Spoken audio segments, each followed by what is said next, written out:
Hola, soy Carlos Paredes, director de RAI Latinoamérica, y estamos en nuestro estudio sobre líderes de éxito según Dios.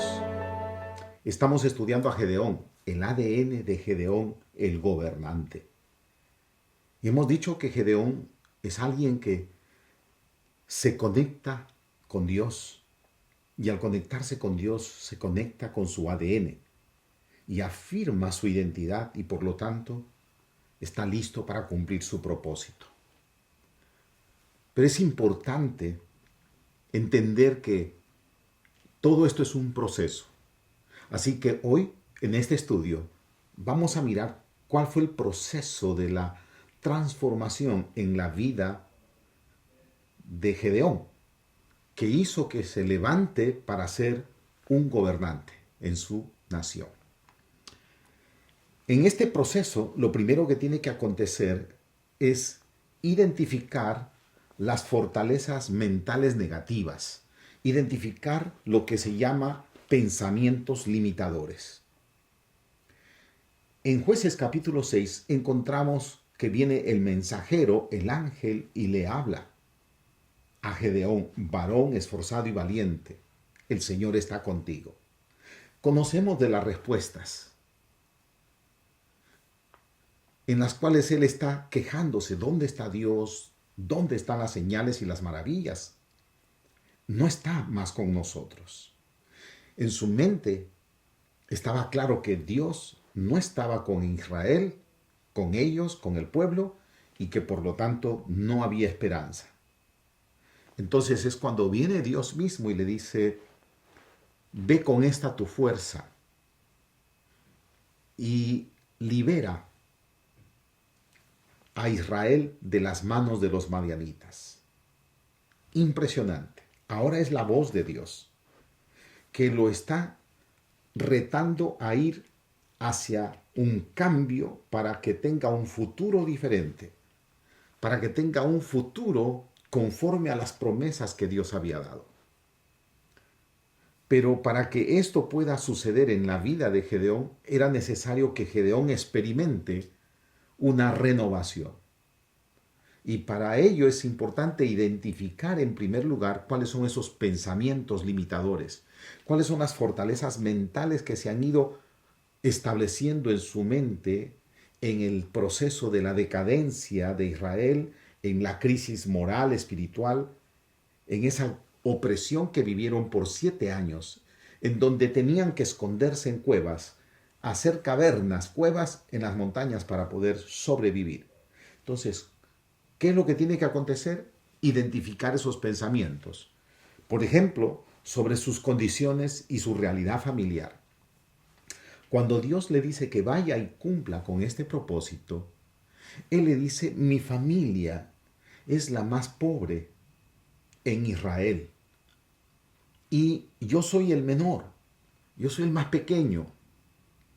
Esas fueron las respuestas que le dio, o los argumentos que presentó Gedeón a Dios frente al mandato que le estaba dando Dios, porque le dice: ¿no te envío yo? Así que, mire, sobre las condiciones familiares, sobre la realidad familiar, desde la perspectiva de él había un pensamiento de que eran pobres, que no tenían recursos, y eso es una mentira. Porque en la escritura encontramos de que su padre tenía campos de cultivo. Ya estamos viendo que cosecharon el trigo y ellos trabajaban separando el trigo de la paja y luego lo guardaban para poder usarlo, preparar el pan, etc. Así que tenían campos de cultivo y cosechaban. Tenían ganado, porque más adelante Dios le dice: ve y toma un novillo en medio de el hato o la manada de bueyes que tiene tu padre. Toma uno para que lo sacrifiques, y luego un segundo para ofrecer sacrificio. Así que tenían ganado.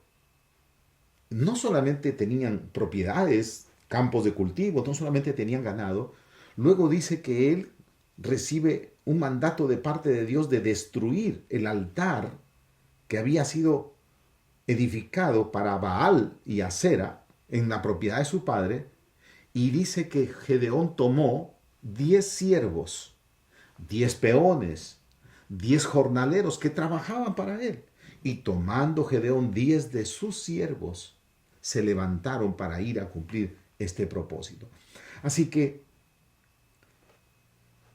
esa mentalidad de pobreza es la que estaba limitando a Gedeón. Y era necesario en este proceso identificar esos pensamientos sobre la pobreza, sobre ser una familia sin valor en la cultura o en la sociedad, ser una familia sin importancia. Dice, mi familia es la más pobre entre todo el pueblo. Y eso era mentira, porque además de que tenían propiedades, en la propiedad, en los campos o en las casas, en el terreno de su padre, se había edificado un altar a Baal. Quiero que entienda esto, que su casa se había convertido en algo relevante dentro de la comunidad, porque todos venían para ofrecer sacrificios y hacer los cultos a estos ídolos paganos. Así que no era una familia insignificante. Por ejemplo, el liderazgo de su padre y de su familia. Tampoco era una familia sin liderazgo, porque la gente, porque los ciudadanos escuchaban y respetaban las opiniones del padre de Gedeón. Cuando Gedeón destruyó el altar, cuando Gedeón taló, porque era de madera, estos ídolos y los quemó, la gente se vio confrontada con sus creencias y dijeron, vamos a matar a aquel que ha destruido el altar de Baal, de este ídolo, de este dios pagano. Entonces el padre se levantó y dijo, un momento, hay que defender a Baal. Si realmente Baal es un dios, si Acera es un dios y tiene poder, que se defienda a él, para que demuestre que es Dios y que tiene poder. Y todos aceptaron la opinión del padre de Gedeón. Entonces, lo primero que tiene que pasar es identificar esos pensamientos limitantes, esos pensamientos que están allí siempre afectando como fortalezas mentales que impiden tener una verdadera perspectiva de quién uno es y de lo que uno va a hacer. En el tema personal, por ejemplo, soy el menor de todos. De pronto es una palabra que dice soy el que tiene que ser protegido. Soy el débil. Él se sentía débil. Soy insignificante. Él no se sentía con valor. Yo no tengo el valor porque soy el último. Soy el más insignificante. Y finalmente no se sentía capaz con la idoneidad, con la competencia para llevar a cabo este propósito. Era un pensamiento en él. No tengo las cualidades para desarrollar esta tarea. Eso estaba dentro de su mente.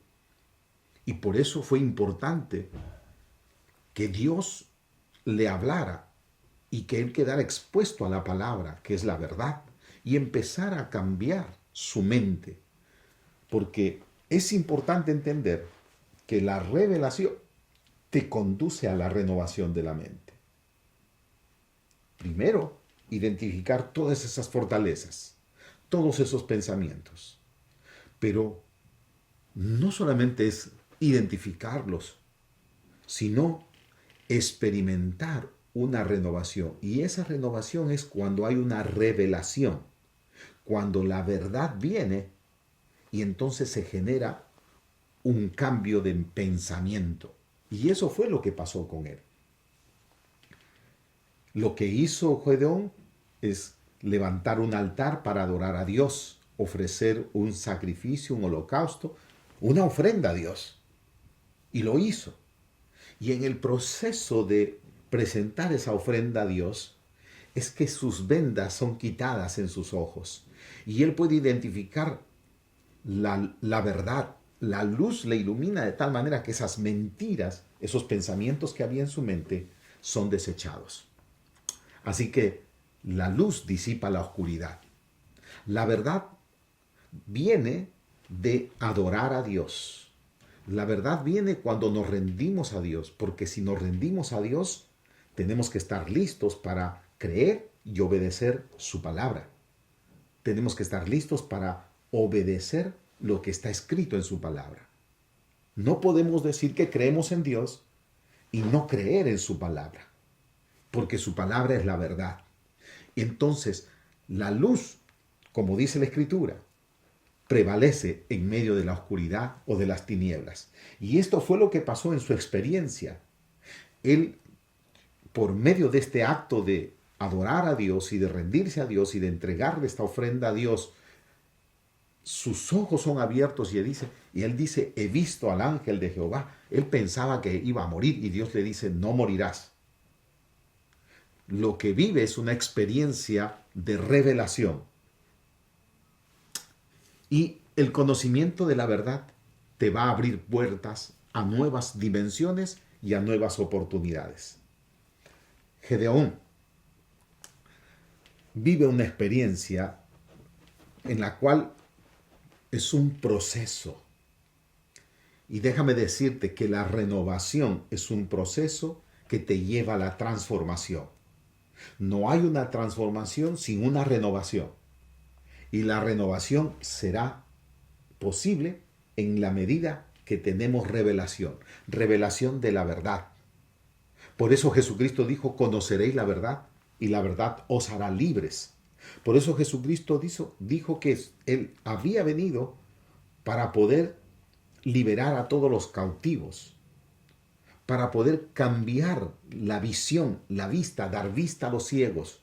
Y no se refiere solo a los ciegos físicos, se refiere a que el ser humano está ciego por causa de la mentira y de todas esas fortalezas que se han creado en la mente, porque en el proceso de nuestras vidas, de nuestro desarrollo humano, empezamos a incorporar todos esos conceptos y esos pensamientos. La renovación es un proceso que requiere tiempo y por lo tanto acompañamiento. Y el Señor estuvo durante todo este proceso con Gedeón. Le invito a leer Jueces 6 para que vea cómo Dios estuvo paciente esperando todo el proceso de la experiencia de Gedeón en entender las verdades frente a las mentiras que estaban en su mente y en su corazón. El proceso de cambio de pensamiento requiere acción. Hay que empezar a actuar y esa acción requiere crecimiento intencional, es decir, no quedarnos en esa pasividad. Hay que tener actividad y debemos actuar conforme al pensamiento renovado, conforme a la verdad. Gedeón se volvió a Dios, se conectó con su identidad y su propósito. Gedeón se expuso a la verdad y superó los pensamientos limitadores. Gedeón caminó por un proceso de renovación de su mente. Finalmente Gedeón comprobó que la voluntad de Dios es buena, agradable y perfecta. Y eso lo preparó para ir a la siguiente etapa en su vida, que era conquistar el futuro.